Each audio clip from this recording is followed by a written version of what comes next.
Good Tuesday morning, Market Chameleons, and everyone joining us for the first time. Thanks for coming by and checking out the Market Chameleon pre-market show. Before we get started, please take a look at the shared disclaimer. Be aware that neither Market Chameleon, Dimitri, or myself are registered investment advisors or a broker-dealer. If you're searching for investment advice, please reach out to a licensed professional. As always, this show is for informational purposes only concerning Market Chameleon tools and products. With that, good morning, Dimitri. Good morning, Will. How are you? Good. Let me share my screen here. And good morning, everyone. If you're joining us for the first time, Will and I, we do these shows in the morning to try to help answer questions you may have about the Market Chameleon tools, the data, or the analytics. If you have a question, type it into the live chat on YouTube. Will's keeping an eye on it, and he will let me know and read them back to me. To give you a couple minutes to put those questions in, we will start out taking a look at our pre-market report to see if we could get insights, what's going on in the pre-market hours, and then we will move on to our questions. So here on the pre-market report, up top, you will see this calendar view with summary statistics, what happened in the pre-market hours on those specific dates. And this allows you to look at the most recent activity and compare it to the historical dates, and just scan with your eyes and eyeball if there's something unusual or a trend. Let's review today's activity, which is September 18th. And here we see we have 415 stocks trading higher in pre-market, 322 stocks trading lower. We have 152 million shares trading on up volume, 34 million on down volume. And we have $2.1 billion worth of stock trading higher, $545 million worth of stock trading lower. And from that perspective, it looks like so far trading in a pre-market, it's got a bullish lean. Let's look at it from a couple more perspectives, and then we'll move on to our questions. And I'm going to scroll down here.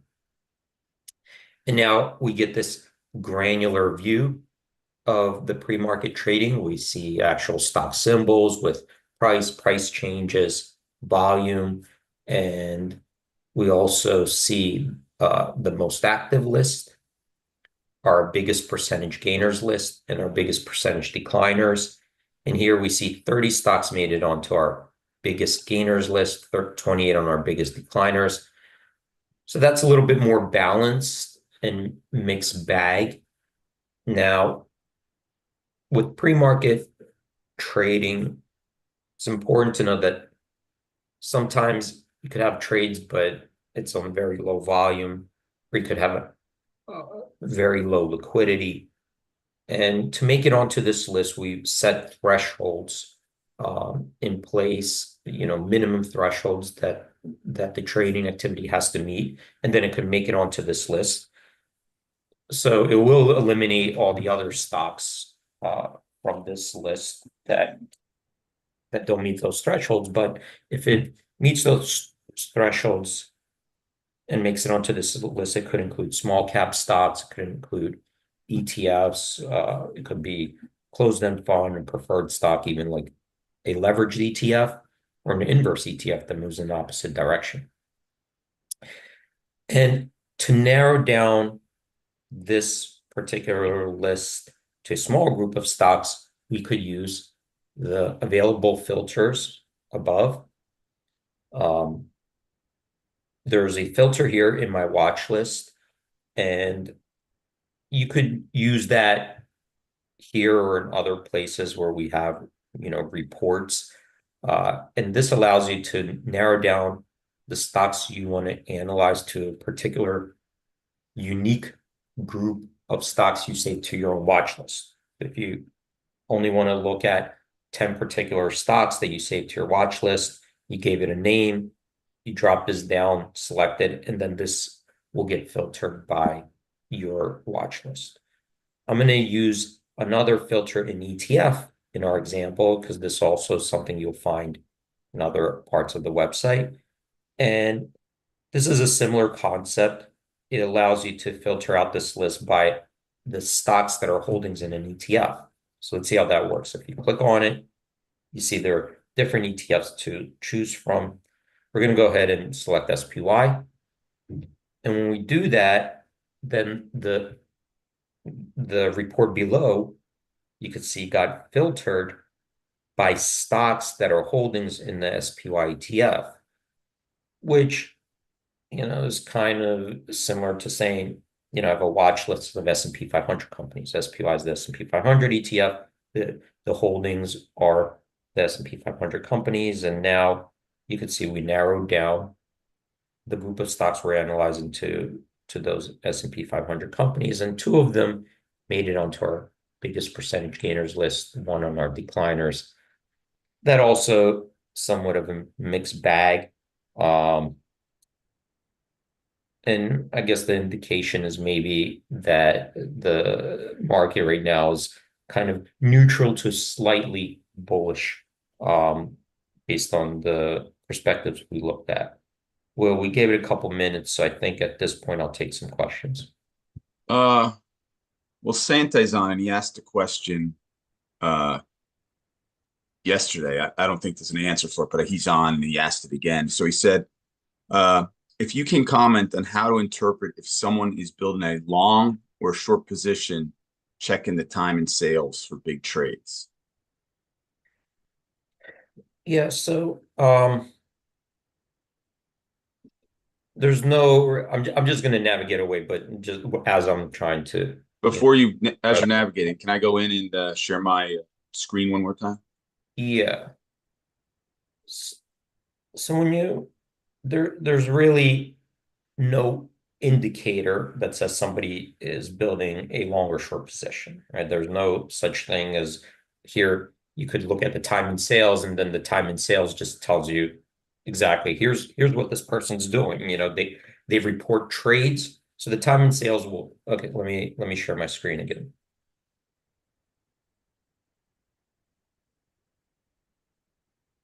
So time in sales, you know what? Let me navigate to like an option block trade screen. So when we look at a time in sales, right, it just reports a trade over here. And it'll give you some details of it'll give you, a decent amount of details about the trade that you could start analyzing it, from different perspectives. But the question was, will somebody building a long or short position, either in the option or I'm assuming the option that he was talking about. Yeah, he's on. Sante, are you referring to the options or the stock? We'll I see if think he you're gets back with any. Well, you yeah. can go with the options to start. Yeah. So there's no such indicator as well. Here's a person that is building a long position in the option. And they don't, that does not get reported on the tape, right? It doesn't tell you anything about the party's identity. So we don't know who's buying or selling, right? Like we don't know the identity of the person. We see a trade occur, like here's an SPY, here's the option, we could get open interest, the quantity that traded, the price, what the bid ask was at the time, and so forth. Where it traded, we could see the exchange, we could see the trade condition, execution details, and then we could create our own stats around it, because we could take that trade and say, well, what was the delta of the trade? What was the implied volatility of the trade? And these statistics, metrics, analytics help us answer certain questions about it. Okay, so we can use statistics and other metrics and so forth to answer certain questions. But your specific question was somebody building up a long or short position, and that piece of information is not available on the trade tape, right? So we don't know the counterparties or who's doing what. We don't know that for sure.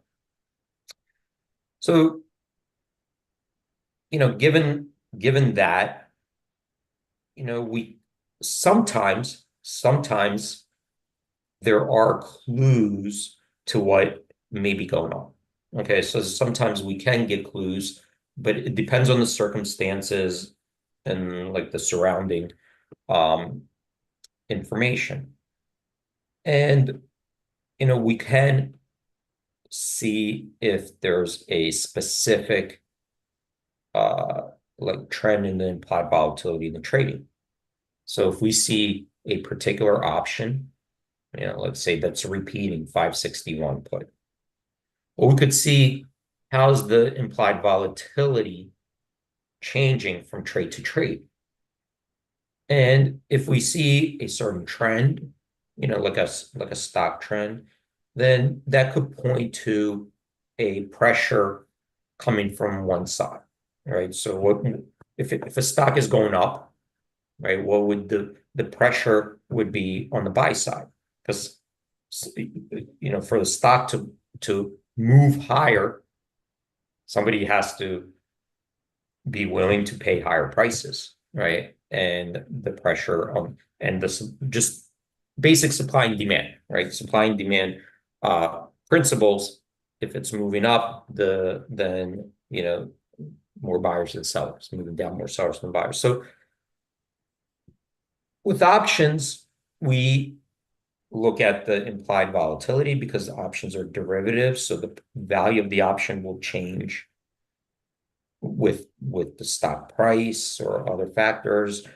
So to kind of benchmark if there's a buying or selling pressure in the option itself, we could compare the implied volatility that it's trading at, right? So here in SPY just happened to be trading at the same implied vol, 14.4. And this shows us the change from the previous day. But just looking from one to the other, it looks like it's just trading at the same implied volatility. So that's kind of one clue if we look at a particular option of potential pressure. Is it on the buy side or sell side? Now, we don't obviously, like, we see 3 trades, we don't know where if this is coming from one party versus another party or one party versus many parties, or we don't know the counterparties or the people participating, right? We don't the from the trade tape, that's not obvious. But there are other clues that we could potentially look at, which shows us, did the trading itself, right, the trading volume, did it appear to impact the open interest the next day? Because let's say 100 contracts traded and the open interest increased by 100 contracts. Well, that implies that trade stayed committed and that position somewhere exists, right? Because if you have open interest, that means that those contracts out there exist. All right. So let's take a look at I'll go back to let's say go back to Tesla. And if we look at, let me see, I think it's might be under open interest. Let me try to find that report. So with the open interest, let's go, I'm on the open interest tab, and you have these different tabs available, analysis, 5 big trends, and then turn. So let's look at this turn. And under this turn, this looks at the individual options. So these are all the individual options in Tesla. Okay. They're over here listed, the calls on the left-hand side, the puts on the right-hand side. So you got call open interest, put open interest. And what this does is compare the change in the open interest. Okay, so here in September 27, 240 call, the open interest that was reported to us was 8,536. Well, compare it to the previous day and look at the change, right? Well, did it go up or down? So here, the saying that it went up by 4,790 contracts. So it did increase significantly based on the previous day's open interest. But how does that compare to the total volume, right? Like what was there 4,790 contracts that traded? Were there more than that? So the total volume here is 19,242. So just based on these numbers that are available to us, we could see that a lot of the trading in this option, based on these numbers, a lot of the trading didn't result in an increase in open interest. We didn't see 19,000 contracts increase. We only saw 4,709. So that could imply a couple things that, that there could have just been lots of day trading involved where people were getting in and out, or there wasn't really an increase in the open interest as much as this. It just kind of, whatever the open interest existed, kind of rotated to a different party. Okay. So, for example, if Will and I did a trade initially, right? Let's say Will sold me 100 contracts. Well, now, and that was all that happened in the same day. Well, now we have an open interest of 100 contracts because I own 100 contracts. Will sold me 100 contracts. So we have this obligation out there, right? I have the rights. He has the obligation. So the open interest is 100. Let's say the next day, I took the 100 contracts I owned and I sold them, but to a different party, so somebody else out there.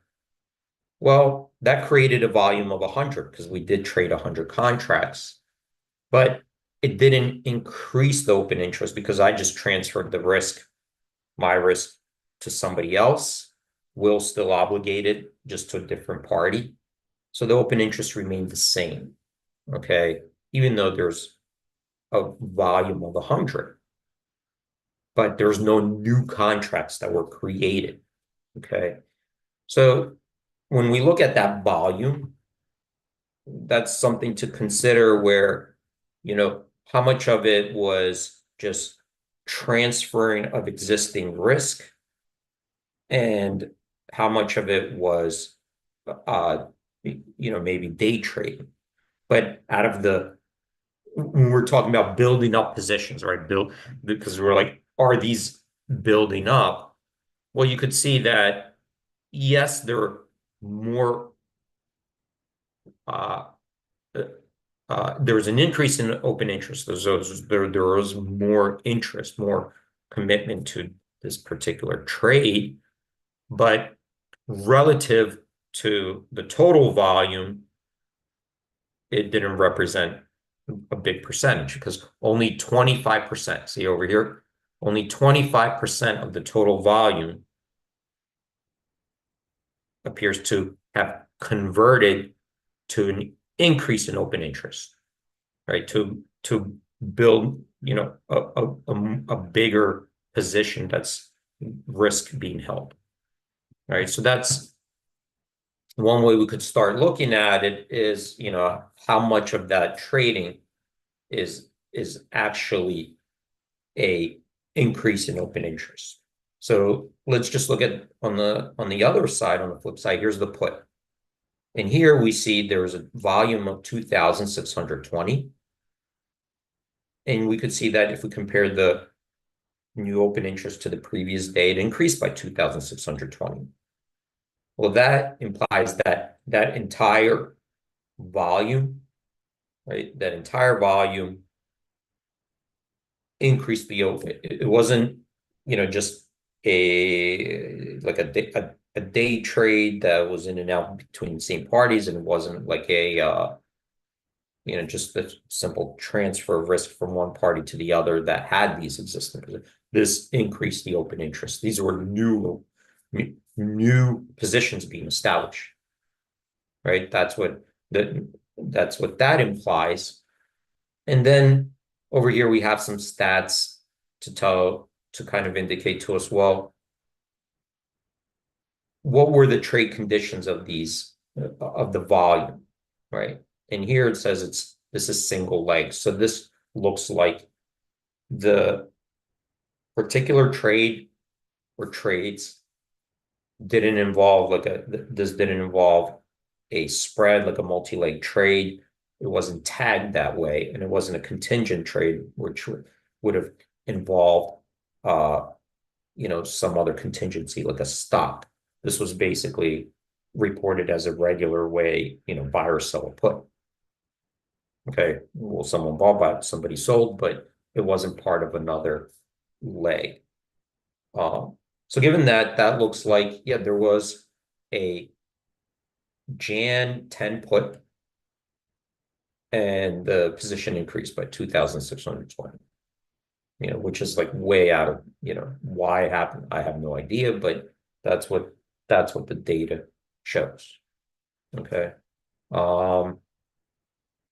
So if these metrics and stats kind of just help us answer some questions. We don't know why he did it, what was the purpose, who did it. We don't know that. All right. We could start maybe making inferences by connecting more data.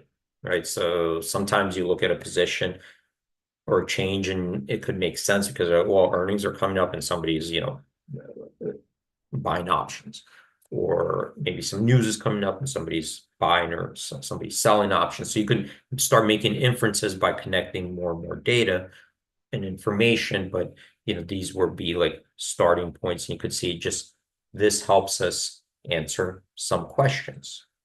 Here's another one where there's volume of 1,500 contracts. The open interest increased by 1,200. Well, that was 80% of the volume contributed to an increase in open interest.